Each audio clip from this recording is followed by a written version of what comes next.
आने वाले विधानसभा में आने वाले समय ये सिलसिला लगातार जैसे आज पार्टी का मिलन समारोह मुख्यालय में हुआ और ये सिलसिला लगातार वर्षों से चला रहा है। खासकर युवा वर्ग में, शैक्षणिक जगत में काम करने वाले, शिक्षाविद से लेकर इंडस्ट्री,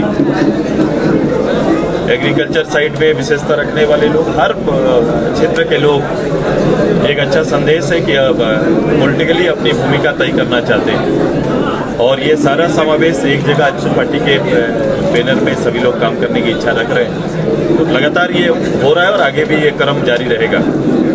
अच्छे लोगों को प्लेटफॉर्म में आने से, अच्छे विचार के प्लेटफॉर्म में आने से, क्योंकि राजनीतिक शक्ति जो है, राजनीतिक जो ताकत है जो जनसाधारण से आता है, उसको कभी लौटाने में, जनसाधारण को लौटाने में गुणात्मक रूप से बेहतर होता है।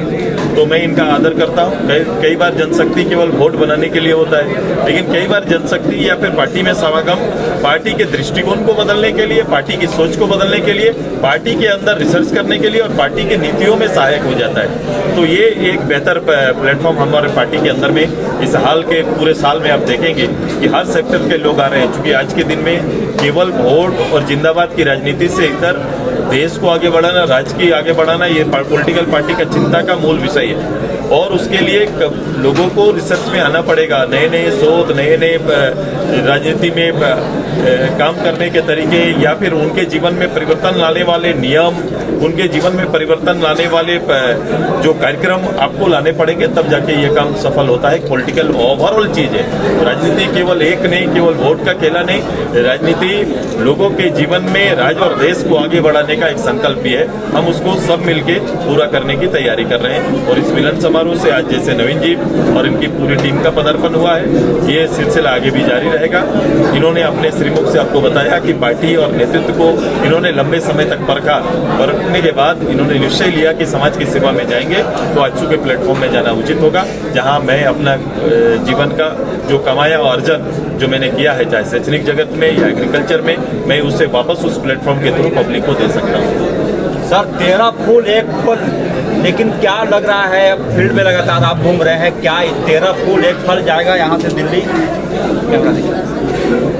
निश्चित रूप से हमारा एक संकल्प है राज्य के अंदर। मैंने हमेशा कहा है कि देश के अंदर प्रधानमंत्री और एनडीए ने यह संकल्प लिया है कि 400 का आंकड़ा पार करेंगे।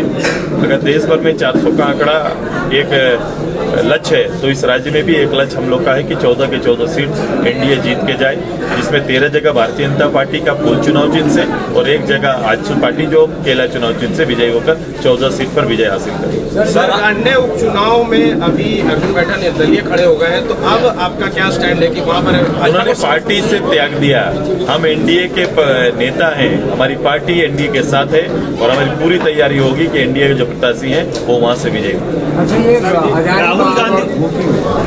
हजारीबाग और खूंटी में बीजेपी आजसू पर निर्भर है, क्योंकि हजारीबाग में भी जो कॉन्स्टिट्यूंसी है वहाँ पे अगर आजसू इतना तेजी से नहीं लगेगा तो बीजेपी मुश्किल में पड़ सकती है। हमारी जवाबदेही प्रदेश भर में, खूंटी, हजारीबाग नहीं, रांची, जमशेदपुर, यहाँ तक कि राजमहल, सभी जगहों पर पार्टी, मैंने कहा कि लास्ट के 2-3 सालों में पार्टी ने जिस रूप से पार्टी का विस्तार हुआ है, पार्टी के विचारक जिस रूप से तैयार हुए हैं, जिस रूप से प्रत्येक गांव में पार्टी का पिलर मेंबर तैयार हुआ है, ये तैयारी हमारी है। इसीलिए मैं सभी लगभग लोकसभा क्षेत्र में हमारा कार्यक्रम भी हो रहा है, हम साथ कार्यक्रम भी कर रहे हैं, एनडीए संयुक्त रूप से पहल कर रही है और ये कोशिश हमारी होगी कि जहां हम लड़ रहे हैं वहां, और जो 13 जगह हमारे सहयोगी लड़ रहे हैं वहां पर भी पार्टी पूर्ण समर्पण के साथ, पार्टी का एक एक कार्यकर्ता उस सीट को जीत दिलाने में मेहनत करेगा। गिरिडीह से जो प्रत्याशी है जयराम है, तो वो 4 दिन से ट्रेसलेस से उनके खिलाफ गिरफ्तारी का वारंट है।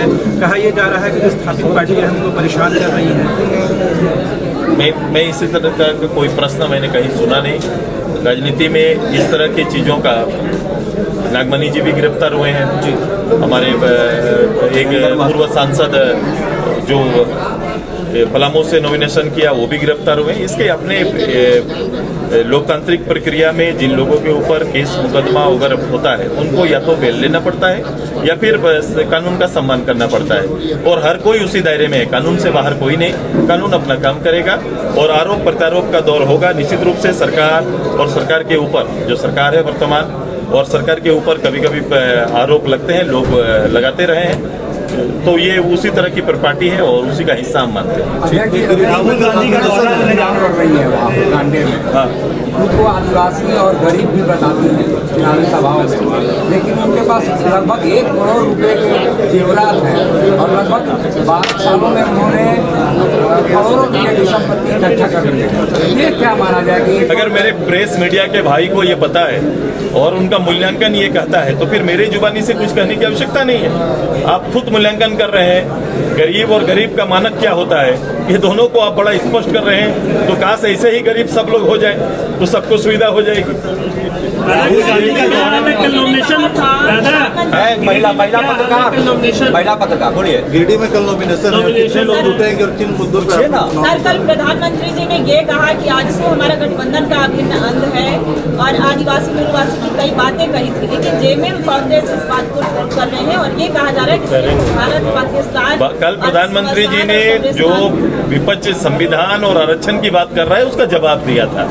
कल प्रधानमंत्री जी ने बड़ा स्पष्ट रूप से आरक्षण पर उन्होंने कहा कि मेरे सांस रहते रहते इसको कोई दाग नहीं लग सकता और संविधान पर कोई संविधान को कोई हम ना लूटने देंगे ना संविधान पर संशोधन होने देंगे। जो देश के प्रधानमंत्री जी ने स्पष्ट रूप से उनके जो लगातार जो लगाए जा रहे आरोप का जवाब दिया है। राहुल गांधी का झारखंड दौरा होने जा रहा है, क्या लगता है कुछ उसका इम्पैक्ट? कुछ दिन पहले भी राहुल गांधी आए थे, उसका कुछ इम्पैक्ट हुआ होगा तो आएंगे, उस समय भी होगा। क्योंकि चुनावी दौरा है इस बार। हाँ, तो हर चीज का इम्पैक्ट लीडर के ऊपर होता है। लीडर कैसा उसका इम्पैक्ट वैसा है। कैसा लीडर राहुल गांधी ये आप जानते हैं और आप कांग्रेस जन जानेंगे, मैं नहीं जानता। हम नहीं जानते। गिरिडीह में कल नॉमिनेशन है, बड़े मार्जिन से पिछली बार आप लोग जीते थे, इस बार क्या चुनौती है आप लोग के लिए? हमारी चुनौती यही है कि उस मार्जिन को मैं और आगे बढ़ा सकूं, यही तैयारी हमारी है। हमारा जो करीबन 2.5 लाख से विजय था, इस बार हम कोशिश है। कल मैंने भारतीय जनता पार्टी आजसू के संयुक्त टीम के साथ शाम को बैठक किया और हम सभी लोगों ने निश्चय किया है कि इस बार इसके लक्ष्य को बड़ा करेंगे और 4 लाख से ऊपर जाएंगे। कहा जा रहा है कि बीजेपी के लोग नाराज है वहाँ के मौजूदा सांसद से। मैं नहीं जानता, मुझे ये सूचना नहीं है। कल सभी पदाधिकारी थे, सभी कोई उल्लासित थे और सभी ने खड़ा होकर एक प्रण और वचन लिया है। सुनील जी, एक आगे समझ 10 साल के एनडीए का शासन के आधार पर वोट क्यों नहीं मांगा जा रहा? क्यों उन विषयों पर चर्चा नहीं हो रही है? जो जिस विषय पे बात करें, क्यों नहीं कांग्रेस संविधान की बात कर रही है? क्यों नहीं 10 साल का हिसाब लेती है? जिस दिन वो डेवलपमेंट की बात करेंगे, जो विपक्ष चाहता है उसका जवाब मिलेगा। 10 साल का डेवलपमेंट पर बातों का हम डेवलपमेंट पर चर्चा करेंगे। आप आइए, डेवलपमेंट पर बात करिए कि 10 साल भारत कहाँ था और कहाँ पहुंचा है। हम लोग बात करेंगे। उनको कहो विपक्ष को कि उसमें चर्चा करें। वो इसलिए चर्चा नहीं करेंगे क्योंकि जब आंकड़ा पीछे चला जाएगा तो 60 साल का हिसाब उनको भी देना पड़ेगा, इसलिए डेवलपमेंट पर वो चर्चा नहीं करेंगे। सर, नवीन जी को कोई जिम्मेदारी देंगे? पार्टी में आए हैं, निश्चित रूप से ऐसे ही सोच को पार्टी के अंदर जवाबदेही और जिम्मेदारी हम लगातार देते हैं और सभी को जिम्मेदारी रहेगा।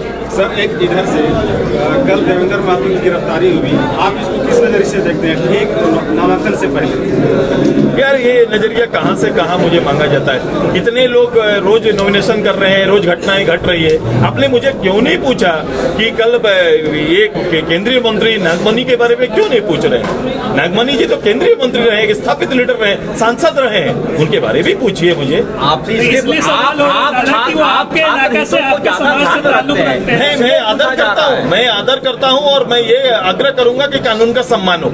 सुरेश महतो छात्रों की आवाज है, इसलिए आपसे देवेंद्र मैं महतो के बारे कानून में का सम्मान हो, छात्र के हित में लड़ाई लड़ी जाए, लेकिन उसके दायरे को भी समझना पड़ेगा। ठीक है, इस लोकतंत्र के मायने को समझना पड़ेगा और उसके अनुसार आपको ढलना पड़ेगा। लोकतंत्र खुली इजाजत चुनाव लड़ने का देता है, लड़ना चाहिए, चुनाव में आना चाहिए और स्पर्धा में भाग लेना चाहिए। उसके लिए गलत रास्ता चुनना जरूरी नहीं है।